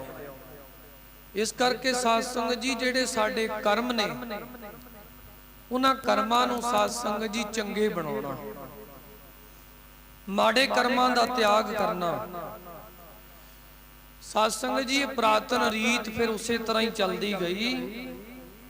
ਫਿਰ ਅਯੁੱਧਿਆ ਵਾਪਸ ਆਏ ਸ਼੍ਰੀ ਰਾਮਚੰਦਰ ਜੀ, ਲੰਕਾ ਸਾੜ ਕੇ ਸੁਆਹ ਕਰਕੇ, ਰਾਵਣ ਨੂੰ ਮਾਰ ਕੇ ਸਾਰੀ ਪ੍ਰਜਾ ਨੇ ਘਿਓ ਦੇ ਦੀਵੇ ਜਗਾ ਕੇ ਸਵਾਗਤ ਕੀਤਾ। ਤੇ ਉਦੋਂ ਤੋਂ ਲੈ ਕੇ ਤ੍ਰੇਤੇ ਤੋਂ ਲੈ ਕੇ ਅੱਜ ਤੱਕ ਸਾਧ ਸੰਗਤ ਜੀ ਹਰ ਦੁਸ਼ਹਿਰੇ ਦੇ ਉੱਤੇ ਰਾਵਣ ਦੇ ਪੁਤਲੇ ਫੂਕੇ ਜਾਂਦੇ ਨੇ। ਅੱਜ ਤੱਕ ਸਾਧ ਸੰਗਤ ਜੀ ਉਹੀ ਪ੍ਰਥਾ ਚੱਲਦੀ ਆ ਰਹੀ। ਇੱਕ ਦਿਨ ਦੇ ਵਿੱਚ ਲੱਖਾਂ ਹੀ ਰਾਵਣ ਫੂਕੇ ਜਾਂਦੇ ਨੇ। ਆ ਕਿਸਾਨਾਂ ਨੂੰ ਹਦਾਇਤ ਕੀਤੀ ਹੈ ਵੀ ਤੁਸੀਂ ਪਰਾਲੀ ਨਾ ਫੂਕੋ, ਪਰਾਲੀ ਨਾ ਫੂਕੋ, ਵਾਤਾਵਰਨ ਦੂਸ਼ਿਤ ਹੁੰਦਾ ਹੈ। ਸਰਕਾਰ ਨੇ ਵੀ ਆਰਡਰ ਜਾਰੀ ਕੀਤੇ ਨੇ ਵੀ ਜਿਹੜੀ ਪਰਾਲੀ ਹੈ ਉਹਨੂੰ ਫੂਕੋ ਨਾ। ਕਾਰਨ ਕੀ ਹੈ ਵੀ ਹਵਾ ਦੂਸ਼ਿਤ ਹੁੰਦੀ ਵੀ ਹੈ। ਜਦੋਂ ਕੋਈ ਚੀਜ਼ ਜ਼ਿਆਦਾ ਮਾਤਰਾ ਦੇ ਵਿੱਚ ਜਲੇਗੀ ਹਵਾ ਤਾਂ ਦੂਸ਼ਿਤ ਹੋਵੇਗੀ। ਵੱਡੀਆਂ ਵੱਡੀਆਂ ਫੈਕਟਰੀਆਂ ਲੱਗੀਆਂ ਨੇ, ਉਹਨਾਂ ਦਾ ਨਿਕਲਣ ਵਾਲਾ ਧੂਆਂ ਹਵਾ ਨੂੰ ਦੂਸ਼ਿਤ ਕਰ ਰਿਹਾ ਹੈ। ਦੁਸਹਿਰੇ ਵਾਲੇ ਦਿਨ ਲੱਖਾਂ ਹੀ ਰਾਵਣ ਬਣਾ ਕੇ ਲੱਖਾਂ ਰੁਪਇਆ ਸਾੜ ਕੇ ਸੁਆਹ ਕਰ ਦਿੱਤਾ ਜਾਂਦਾ ਹੈ। ਸਾਧ ਸੰਗਤ ਜੀ ਉਹਦੇ ਨਾਲ ਵੀ ਵਾਤਾਵਰਨ ਦੂਸ਼ਿਤ ਹੁੰਦਾ ਹੈ। ਪਰ ਅੱਜ ਤੱਕ ਕਿਸੇ ਬੰਦੇ ਨੇ ਬਾਂਹ ਖੜੀ ਕਰਕੇ ਇਹ ਨਹੀਂ ਕਿਹਾ ਕਿ ਰਾਵਣ ਦੇ ਪੁਤਲੇ ਨਹੀਂ ਫੂਕੇ ਜਾਣਗੇ। ਕਿਉਂ ਜੀ? ਰਾਵਣ ਦੇ ਪੁਤਲੇ ਫੂਕਣ ਦੇ ਨਾਲ ਵਾਤਾਵਰਨ ਦੂਸ਼ਿਤ ਹੁੰਦਾ ਹੈ। ਜੇਕਰ ਕਿਸਾਨ ਆਪਣੇ ਖੇਤ ਦੇ ਵਿੱਚ ਜਿਸ ਪਰਾਲੀ ਦਾ ਕੋਈ ਹੱਲ ਨਹੀਂ ਹੈ, ਜਿਹੜੀ ਪਰਾਲੀ ਭੰਗ ਦੇ ਭਾੜੇ ਵਿਕਦੀ ਹੈ, ਜਿਸ ਪਰਾਲੀ ਨੂੰ ਕੋਈ ਲੈ ਕੇ ਰਾਜੀ ਨਹੀਂ, ਜੇਕਰ ਕਿਸਾਨ ਆਪਣੀ ਪਰਾਲੀ ਨੂੰ ਖੇਤ ਦੇ ਵਿੱਚ ਸਾੜਨ ਦੀ ਗੱਲ ਕਰਦਾ ਹੈ ਤੇ ਉਹਨੂੰ ਕਹਿੰਦੇ ਨੇ ਪਰਾਲੀ ਸਾੜਨ ਦੇ ਨਾਲ ਵਾਤਾਵਰਨ ਹਵਾ ਦੂਸ਼ਿਤ ਹੁੰਦੀ ਹੈ। ਸਾਧ ਸੰਗਤ ਜੀ ਫੈਕਟਰੀਆਂ ਦੇ ਧੂਏ ਦੇ ਨਾਲ ਲੱਖਾਂ ਰਾਵਣ ਫੂਕਣ ਦੇ ਨਾਲ ਵੀ ਹਵਾ ਵਾਤਾਵਰਨ ਆਲਾ ਦੁਆਲਾ ਦੂਸ਼ਿਤ ਹੁੰਦਾ ਹੈ। ਹਰ ਸਾਲ ਰਾਵਣ ਜਿੱਥੇ ਫੂਕੇ ਜਾਂਦੇ ਨੇ ਕਈ ਮੌਤਾਂ ਹੁੰਦੀਆਂ ਨੇ ਭੀੜ ਭੜੱਕੇ 'ਚ। ਜਦੋਂ ਸਾਧ ਸੰਗਤ ਜੀ ਇੱਕਦਮ ਅੱਗ ਲੱਗਦੀ, ਪਟਾਕੇ ਫੁੱਟਦੇ ਨੇ, ਇੱਕਦਮ ਸਾਧ ਸੰਗਤ ਜੀ ਭੀੜ ਪਿੱਛੇ ਨੂੰ ਹਟਦੀ ਹੈ। ਅੱਧੇ ਬੰਦੇ ਤਾਂ ਦਰੜ ਕੇ ਸਾਧ ਸੰਗਤ ਜੀ ਉੱਥੇ ਹੀ ਮਰ ਜਾਂਦੇ ਨੇ, ਅੱਧੇ ਬੰਦਿਆਂ ਨੂੰ ਅੱਗ ਲੱਗ ਜਾਂਦੀ ਹੈ। ਆ ਪਿੱਛੇ ਅੰਮ੍ਰਿਤਸਰ ਦੀ ਧਰਤੀ ਤੇ ਟ੍ਰੇਨ ਦੇ ਹੇਠਾਂ ਆ ਕੇ ਸਾਧ ਸੰਗਤ ਜੀ ਕਿੰਨੇ ਬੰਦੇ ਮਰੇ 19 ਦੇ ਵਿੱਚ। ਸਾਧ ਸੰਗਤ ਜੀ ਅਸੀਂ ਤਰੱਕੀ ਕਰ ਲਈ, ਸਾਇੰਸ ਨੇ ਤਰੱਕੀ ਕਰ ਲਈ, ਪਰ ਸਾਡੇ ਜਿਹੜੇ ਮਨ ਨੇ, ਸਾਡੀ ਬੁੱਧੀ ਜਿਹੜੀ ਉੱਥੇ ਦੀ ਉੱਥੀ ਖੜੀ ਹੈ। ਅਸੀਂ ਉਹਨਾਂ ਸਾਧ ਸੰਗਤ ਜੀ ਪਖੰਡਾਂ ਵਿੱਚੋਂ, ਉਹਨਾਂ ਭਰਮਾਂ ਵਿੱਚੋਂ ਹਲੇ ਤੱਕ ਨਿਕਲ ਕੇ ਰਾਜੀ ਨਹੀਂ। ਅਸੀਂ ਫੇਰ ਉਹਨਾਂ ਭਰਮਾਂ ਵਿੱਚ, ਭੁਲੇਖਿਆਂ ਵਿੱਚ ਫਸੇ ਹੋਏ ਹਾਂ। ਸਾੜਨਾ ਕੀ ਹੈ? ਕੀ ਰਾਵਣ ਦੇ ਪੁਤਲੇ ਸਾੜ ਕੇ ਕੁਝ ਬਣ ਜਾਵੇਗਾ? ਕੁਛ ਨਹੀਂ ਬਣਨਾ, ਸਗੋਂ ਨੁਕਸਾਨ ਹੋਵੇਗਾ, ਘਾਟੇ ਵਿੱਚ ਜਾਵਾਂਗੇ। ਜੇਕਰ ਸਾਧ ਸੰਗਤ ਜੀ ਸਾੜਨਾ ਹੈ, ਆਪਣੇ ਅੰਦਰੋਂ ਦਵੈਤ ਸਾੜੀਏ। ਰਾਵਣ ਦੇ 10 ਸਿਰ ਦੱਸੇ ਜਾਂਦੇ ਨੇ ਨਾ, ਆਪਣੇ ਅੰਦਰੋਂ ਸਾੜਨਾ। ਕਾਮ ਕ੍ਰੋਧ ਲੋਭ ਮੋਹ ਹੰਕਾਰ ਸਾੜੋ, ਈਰਖਾ ਨਿੰਦਿਆ ਦਵੈਤ ਸਾੜੋ, ਬੇਈਮਾਨੀ ਕਪਟ ਸਾੜੋ। ਇਸ ਤਰ੍ਹਾਂ ਦੇ ਸਿਰ ਆਪਣੇ ਸਾੜ ਕੇ ਸੁਆਹ ਕਰ ਦਈਏ। ਤੇ ਸਭ ਤੋਂ ਵੱਡਾ ਆਪਣੇ ਅੰਦਰੋਂ ਆਪਣੇ ਹੰਕਾਰ ਨੂੰ ਸਾੜੀਏ। ਰਾਵਣ ਨੂੰ ਸਾੜ ਕੇ ਕੁਛ ਨਹੀਂ ਬਣਨਾ। ਅੱਜ ਸਾਧ ਸੰਗਤ ਜੀ ਰਾਵਣ ਦਾ ਇਹ ਦੁਸਹਿਰੇ ਵਾਲਾ ਪੁਰਬ ਸਾਨੂੰ ਇਹ ਸਿਖਾਉਂਦਾ ਕਿ ਮਨੁੱਖਾ, ਰਾਵਣ ਨੇ ਆਪਣੇ ਕੀਤੇ ਨੂੰ ਭੋਗਿਆ। ਰਾਵਣ ਆਪਣੇ ਹੰਕਾਰ ਕਰਕੇ, ਭਾਵੇਂ ਵੇਦਾਂ ਦਾ ਗਿਆਤਾ ਹੋਣ ਕਰਕੇ, ਗਿਆਨੀ ਹੋਣ ਕਰਕੇ, ਪੰਡਤ ਹੋਣ ਕਰਕੇ, एक हंकार करके सड़ के स्वाह हो गया। साध संगत जी अज दा दिन सानू ये गल दी हदायत दिंदा है कि अपने अंदरों ईरखा, द्वैत, काम, क्रोध, लोभ, हंकार, निंदिया, चुगली, कपट, बेईमानी ऐसे सिरां नूं साड़ के स्वाह कर दईए।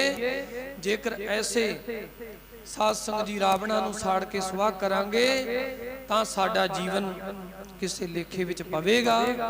कलगीधर श्री गुरु गोबिंद सिंह महाराज ने अपने सिखां नूं स्वै रक्षक बनाया। जदों साध संगत जी पुतले साड़े जांदे सी, धन श्री गुरु कलगीधर महाराज जी नूं समां नहीं मेरे कोल विस्तार विच जाण दा। बाबा हरी सिंह उन्होंने कहा सी भी 5:10 उत्ते 1:05:10 उत्ते आनंद सब पढ़ दे। कलगीधर जी नूं सिखां ने बेनती की, महाराज हर साल ये रावण दे पुतले साड़े जांदे ने। सच्चे पातशाह जी सतगुरु गुरु कलगीधर महाराज सच्चे पातशाह जी ने अपने सिखां नूं कहा, सिखो तुहानूं स्वै रक्षक बनाया मैं, तुसी अपनी रक्षा आप करन वाले हो। सतगुरु महाराज सच्चे पातशाह जी ने शस्त्रधारी बनाया। बाबा जी पहला दस के गए ने, 6वें पातशाह तो लैके सतगुरु जी ने सिख नूं शस्त्रधारी बनाया। हर एक सिख नूं खंडे वाटे दी पौल दिती, खालसा बनाया। शस्त्रधारी बना के जिथे गुरु कलगीधर महाराज जी ने सिख नूं अपनी स्वै रखिया करन वास्ते प्रेरित किया, उत्थे जुल्म नूं ठल पाउण वास्ते, जुल्म दा नाश करन वास्ते धन गुरु कलगीधर महाराज जी ने अपने सिख नूं शस्त्र बख्शे। समय समय सिर गुरु कलगीधर जी दी ओ मर्यादा नूं सिखां ने अपने जीवन विच ढालिया। जिथे कोई जुल्म होया, जिथे कोई वधीकी होई, गरीब गुरबे वास्ते गुरु कलगीधर जी दे सिंघां ने जुल्म दा डट के मुकाबला किया। जिथे जुल्म दा मुकाबला कीते उत्थे अपनी स्वै रक्षा भी की। अज जेकर असीं शस्त्रधारी हाँ, जेकर असीं शस्त्र विद्या सिखी है ते असीं अपनी रक्षा आप कर सकते हैं। ये कलगीधर महाराज जी ने सानू दात दिती, सिखा जिथे तू अपनी रक्षा आप करनी है शस्त्रधारी होके, उत्थे तू जुल्म दा नाश भी करना है शस्त्रां दे नाल। ते धन गुरु कलगीधर महाराज ने शस्त्रां नूं अपने पीर दसदे हुए अनेकां वर दिते। और सतगुरु महाराज सच्चे पातशाह जी ने शस्त्रां नूं अपने पीर दसिया और ये कहा कि सिंघो ये शस्त्र ही साडा सारा कुछ है। इन्हां शस्त्रां तो बगैर असीं एक भेड़ समान हाँ, इन्हां शस्त्रां तो बगैर कख नहीं जे मिलना। शस्त्र के अधीन है राज, कोई किसी को राज ना दे है, जो ले है निज बल से ले है। शस्त्रां दे नाल ही साध संगत जी राज ले जाते ने। बॉर्डरां दे उत्ते शस्त्रां नाल युद्ध होके साध संगत जी सरहदां जित्तियां जांदियां ने। इस करके कलगीधर महाराज ने कहा, सिखो तुसी रावण दे पुतले फूकण वाले नहीं बनना। तुसी जेकर पूजा करनी है अकाल पुरख वाहिगुरू जी दी शक्ति दी पूजा करनी है, अकाल पुरख दे नाम दी पूजा करनी है। परचा शब्द दा अकाल दी पूजा, दीदार खालसे दा करना है। सतगुरु महाराज जी ने शस्त्रां दी पूजन करने वास्ते कहा है। अज हर एक गुरधाम ते श्री हजूर साहब दी धरती, चमकौर साहब दी धरती, अनेकां स्थान ने जिथे शस्त्रां दी सांभ संभाल और जिहड़ी सत्कार है जो अज वाले दिन शस्त्रां दा हुंदा है। कलगीधर महाराज जी ने सानू ये मर्यादा दिती है। पुरातन काल दे विच हिंदू धर्म दे विच रावण दे पुतले फूकने ये साध संगत जी जो मर्यादावां हन ये आदि काल तो ये हिंदू धर्म दे विच कीतियां जांदियां ने। पर सिख धर्म दे विच ऐसा कोई रिवाज नहीं है। सिखां नूं गुरु कलगीधर जी ने शस्त्रधारी होके स्वै रखिया और जुल्म दे खिलाफ डट के मुकाबला करन दी हदायत दिती है। सो ये दशहरे दा तिहार सिख धर्म दे विच एक चढ़दी कला दा प्रतीक मन्निया जांदा है। ये दशहरे दा जो पुरब है सिख धर्म दे विच बड़ी शानो शौकत दे नाल शस्त्रां दे वजों विजय दिवस के रूप दे विच मनाया जाता है। हिंदू धर्म दे विच ਉਹ ਰਾਵਣ ਦੇ ਪੁਤਲੇ ਫੂਕ ਕੇ ਇਹ ਤਿਉਹਾਰ ਮਨਾਉਂਦੇ ਨੇ। ਜਿੱਥੇ ਸਤਿਗੁਰੂ ਜੀ ਨੇ ਸ਼ਸਤਰਧਾਰੀ ਬਣਾ ਕੇ ਜ਼ੁਲਮ ਦੇ ਖਿਲਾਫ ਲੜਨ ਵਾਸਤੇ ਹਦਾਇਤ ਦਿੱਤੀ ਹੈ, ਉੱਥੇ ਸਤਿਗੁਰੂ ਜੀ ਨੇ ਇੱਕ ਬਾਣੀ ਦਾ ਹਥਿਆਰ ਵੀ ਸਾਨੂੰ ਦਿੱਤਾ ਹੈ। ਜਿਸ ਬਾਣੀ ਦੇ ਹਥਿਆਰ ਦੇ ਨਾਲ ਅਸੀਂ ਸਾਧ ਸੰਗਤ ਜੀ ਆਪਣੇ ਅੰਦਰੋਂ ਕਾਮ, ਕ੍ਰੋਧ, ਲੋਭ, ਮੋਹ, ਹੰਕਾਰ, ਨਿੰਦਿਆ, ਚੁਗਲੀ, ਈਰਖਾ, ਦਵੈਤ, ਸਾਧ ਸੰਗਤ ਜੀ ਕਪਟ, ਬੇਈਮਾਨੀ, ਝੂਠ, ਦਗਾ, ਫਰੇਬ, ਇਸ ਤਰ੍ਹਾਂ तमाम ਰਾਖਸ਼ਾਂ ਨੂੰ ਜਿੱਤ ਕੇ ਸਤ ਸੰਤੋਖ, ਦਇਆ, ਧਰਮ, ਸਹਿਨਸ਼ੀਲਤਾ, ਮਿੱਠ ਬੋਲਣਾ, ਸੁਭਾਅ, ਨਿਭ ਕੇ ਚੱਲਣ ਵਰਗੇ ਸਾਧ ਸੰਗਤ ਜੀ ਇਹਨਾਂ ਦੇਵਤਿਆਂ ਰੂਪੀ ਗੁਣਾਂ ਨੂੰ ਪ੍ਰਾਪਤ ਕਰਕੇ ਆਪਣੇ ਜੀਵਨ ਤੇ ਜਿੱਤ ਹਾਸਲ ਕਰਨੀ ਹੈ। ਸੋ ਸਤਿਗੁਰੂ ਜੀ ਕਹਿੰਦੇ ਜੇਕਰ ਭਾਈ ਮਾਰਨਾ ਹੈ ਆਪਣੇ ਅੰਦਰੋਂ ਇਹਨਾਂ ਵਿਸ਼ੇ ਵਿਕਾਰਾਂ ਨੂੰ ਮਾਰੋ, ਜੇਕਰ ਸਾੜਨਾ ਹੈ ਤੇ ਹੰਕਾਰ ਨੂੰ ਸਾੜ ਕੇ ਸੁਆਹ ਕਰੋ ਆਪਣੇ ਮਨ ਦੇ ਵਿੱਚੋਂ, ਤਾਂ ਤੁਹਾਡੀ ਆਪਣੇ ਮਨ ਉੱਤੇ ਜਿੱਤ ਹਾਸਲ ਹੋਵੇਗੀ। ਇੱਕ ਧਾਰਨਾ ਪੜ੍ਹ ਕੇ ਆਨੰਦ ਸਾਹਿਬ ਪੜ੍ਹੀਏ। ਸਤਿਗੁਰੂ ਰਹਿਮਤਾਂ ਕਰਨ ਇਸ ਦੁਸਹਿਰੇ ਦੇ ਤਿਉਹਾਰ ਤੇ, ਇਸ ਵਿਜੇ ਦਿਵਸ ਉੱਤੇ ਸਾਨੂੰ ਵੀ ਸਤਿਗੁਰੂ ਰਮ ਬਖਸ਼ਿਸ਼ਾਂ ਕਰਨ। ਗੁਰਬਾਣੀ ਦਾ ਕਿਣਕਾ ਲੈ ਕੇ ਅਸੀਂ ਆਪਣੇ ਮਨਾਂ ਵਿੱਚੋਂ ਵਿਕਾਰ ਨੂੰ ਸਾੜ ਦਈਏ, ਅਸੀਂ ਆਪਣੇ ਮਨਾਂ ਵਿੱਚੋਂ ਔਗਣਾਂ ਨੂੰ ਸਾੜ ਦਈਏ, ਨਿੰਦਿਆ, ਚੁਗਲੀ, ਈਰਖਾ, ਦਵੈਤ, ਕਾਮ, ਕ੍ਰੋਧ, ਲੋਭ, ਮੋਹ, ਹੰਕਾਰ ਨੂੰ ਸਾੜੀਏ, ਦਗਾ, ਫਰੇਬ, ਬੇਈਮਾਨੀ ਸਾੜ ਦਈਏ, ਸਾਡਾ ਜੀਵਨ ਸੋਹਣਾ ਬਣ ਜਾਵੇ। ਅੱਜ ਦਾ ਦਿਨ ਵਿਕਾਰਾਂ ਦਾ ਤਿਆਗ ਤੇ ਗੁਣਾਂ ਦਾ ਧਾਰਨੀ ਹੋਣ ਦਾ ਪ੍ਰਤੀਕ ਹੈ। ਆਓ ਸਵੈ ਰਕਸ਼ਕ ਬਣੀਏ ਔਰ ਗੁਣਾਂ ਦਾ ਸਾਧ ਸੰਗਤ ਜੀ ਆਪਾਂ ਔਗਣਾਂ ਦਾ ਤਿਆਗ ਕਰਕੇ ਗੁਣਾਂ ਦੇ ਧਾਰਨੀ ਬਣੀਏ। ਆਪਣੇ ਅੰਦਰੋਂ ਹੰਕਾਰ ਭਾਵਨਾ ਨੂੰ ਖਤਮ ਕਰੀਏ, ਹੰਕਾਰ ਰੂਪੀ ਰਾਵਣ ਨੂੰ ਖਤਮ ਕਰਕੇ ਇੱਕ ਨਵਾਂ ਜੀਵਨ ਸਾਡੀ ਜ਼ਿੰਦਗੀ ਵਿੱਚ ਸਾਨੂੰ ਪ੍ਰਾਪਤ ਹੋਵੇਗਾ। ਇੱਕ ਧਾਰਨਾ ਸਾਰੇ ਗੱਜ ਕੇ ਪੜਿਓ।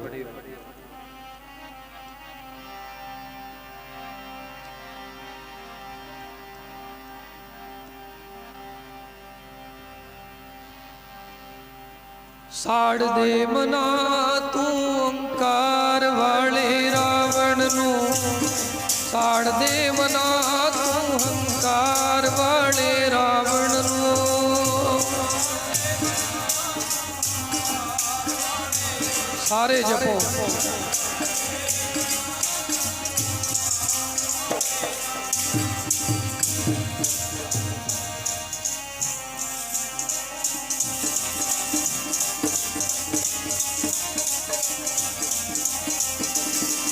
ਅੰਦਰੋਂ ਸਾੜ ਦੇ ਮਨਾ ਤੂੰ ਹੰਕਾਰ ਵਾਲੇ ਰਾਵਣ ਨੂੰ, ਸਾੜ ਦੇ ਮਨਾ ਅੰਦਰੋਂ ਹੰਕਾਰ ਵਾਲੇ ਰਾਵਣ ਨੂੰ।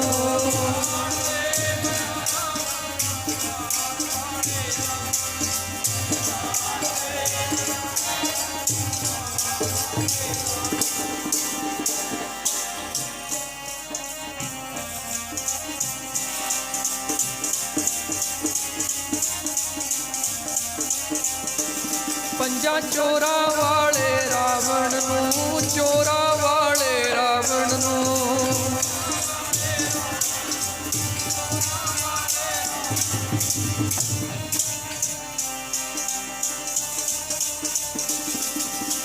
ਚੋਰਾਂ ਵਾਲੇ ਰਾਵਣ ਨੂੰ, ਪੰਜਾਂ ਚੋਰਾਂ ਵਾਲੇ ਰਾਵਣ ਨੂੰ।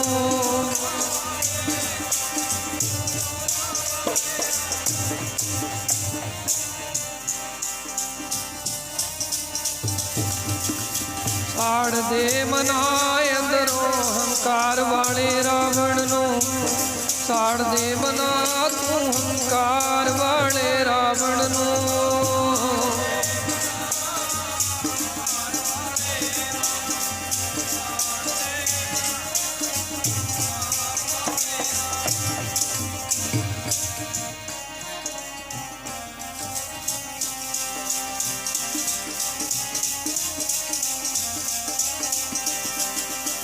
काम क्रोध बिन सजाए हमें, नानक प्रभ शरणागति।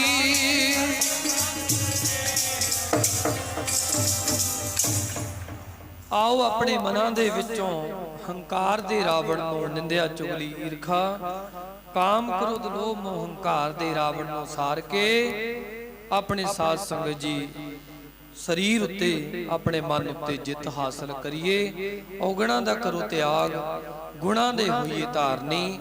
ਇਹੀ ਅੱਜ ਇਸ ਦੇ ਸਾਰੇ ਦੇ ਪਵਿੱਤਰ ਦਿਹਾੜੇ ਤੇ ਸਾਧ ਸੰਗਤ ਜੀ ਸਾਨੂੰ ਉਪਦੇਸ਼ ਹੈ ਕਿ ਅਸੀਂ ਆਪਣਾ ਜੀਵਨ ਸੋਹਣਾ ਗੁਣਾ ਭਰਿਆ ਬਤੀਤ ਕਰੀਏ। ਆਪਣੇ ਵਿਕਾਰਾਂ ਨੂੰ ਰਾਵਣ ਦੀ ਤਰ੍ਹਾਂ ਸਾੜ ਕੇ ਸੁਆਹ ਕਰ ਦਈਏ। ਫਿਰ ਲੋਕ ਸੁਖੀ ਪਰਲੋਕ ਸਹੇਲੇ, ਨਾਨਕ ਹਰਿ ਪ੍ਰਭ ਆਪੇ ਮੇਲੇ। ਹੋਈਆਂ ਭੁੱਲਾਂ ਦੀ ਖਿਮਾ ਸਤਿਗੁਰੂ ਔਰ ਸੰਗਤ ਜੀ ਬਖਸ਼ਣ ਯੋਗ ਹਨ। ਆਨੰਦ ਸਾਹਿਬ ਚ ਜੁੜੀਏ। ਸਾਰੀਆਂ ਸੰਗਤਾਂ ਦਾ ਮਹਾਂਪੁਰਖਾਂ ਵੱਲੋਂ, ਸਥਾਨ ਵੱਲੋਂ ਧੰਨਵਾਦ ਹੈ। ਕੰਮਾਂ ਕਾਰਾਂ ਨੂੰ ਸੰਕੋਚ ਕਰਕੇ ਦਸਵੀਂ ਦੇ ਔਰ ਦੁਸਹਿਰੇ ਦੇ ਇਸ ਦਿਹਾੜੇ ਤੇ ਪਵਿੱਤਰ ਸਥਾਨਾਂ ਤੇ ਆ ਕੇ ਹਾਜ਼ਰੀਆਂ ਭਰੀਆਂ ਨੇ। ਸਾਰੀ ਸੰਗਤ ਦਾ ਤਹਿ ਦਿਲੋਂ ਧੰਨਵਾਦ ਹੈ ਜੀ। ਰਾਮ ਕਲੀ ਮਹੱਲਾ ਤੀਜਾ। ਆਨੰਦ ਏਕ ਓੰਕਾਰ ਸਤਿਗੁਰ ਪ੍ਰਸਾਦ। ਆਨੰਦ ਪਿਆ ਮੇਰੀ ਮਾਏ ਸਤਿਗੁਰੂ ਮੈਂ ਪਾਇਆ।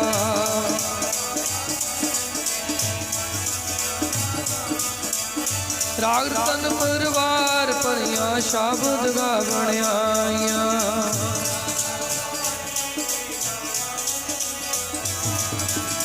ਕਹੈ ਨਾਨਕ ਆਨੰਦ ਹੋਆ ਸਤਿਗੁਰੂ ਮੈਂ ਪਾਇਆ।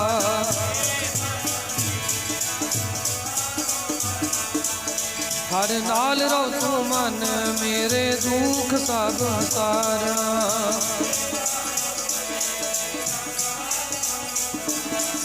ਸਭਨਾ ਗਲਾ ਸਮਰੱਥ ਸੁਆਮੀ ਸੋ ਕਿਉ ਮਨੋ ਵਿਸਾਰੇ।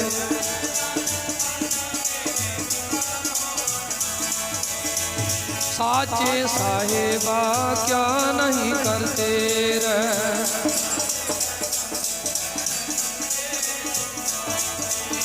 ਸਦਾ ਸਿਫਤ ਸਲਾਹ ਤੇਰੀ ਨਾਮ ਮਨ ਵਸਾਵੇ।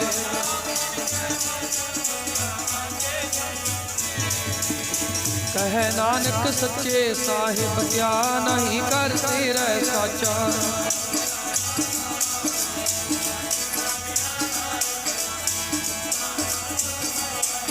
ਕਰ ਸ਼ਾਂਤ ਸੁਖ ਮਨ ਆਏ ਵਸਿਆ ਜਿਨ ਇੱਛਾ ਸਭ ਪੁਜਾਈਆਂ।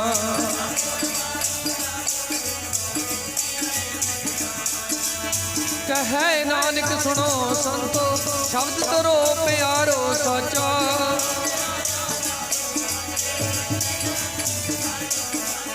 ਕਰ ਸੁਭਾਗੈ ਸ਼ਬਦ ਵਾਜੇ ਕਲਾਜ ਕਰ ਧਾਰਿਆ।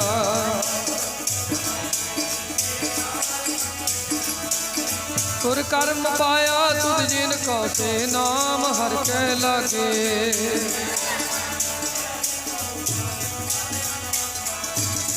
ਆਨੰਦ ਸੁਨੋ ਵਡ ਭਾਗਿਓ ਸਗਲੇ ਮਨੋਰਥ ਪੂਰੇ।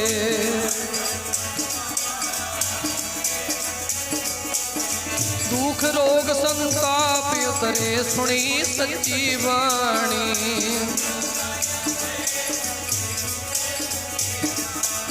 ਸੁਣਤੇ ਪੁਨਿਤ ਕਹਤੇ ਪਵਿੱਤ ਸਤਿਗੁਰ ਰਿਆ ਭਰਪੂਰੇ।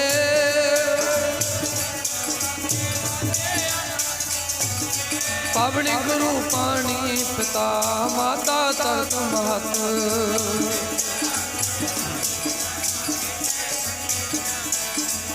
ਚੰਗਿਆਈਆਂ ਬੁਰਿਆਈਆਂ ਵਾਚੈ ਧਰਮ ਦੂਰ।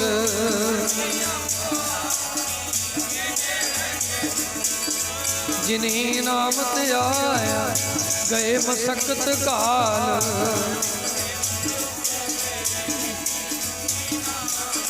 ਵਾਹਿਗੁਰੂ ਜੀ ਕਾ ਖਾਲਸਾ ਵਾਹਿਗੁਰੂ ਜੀ ਕੀ ਫਤਿਹ।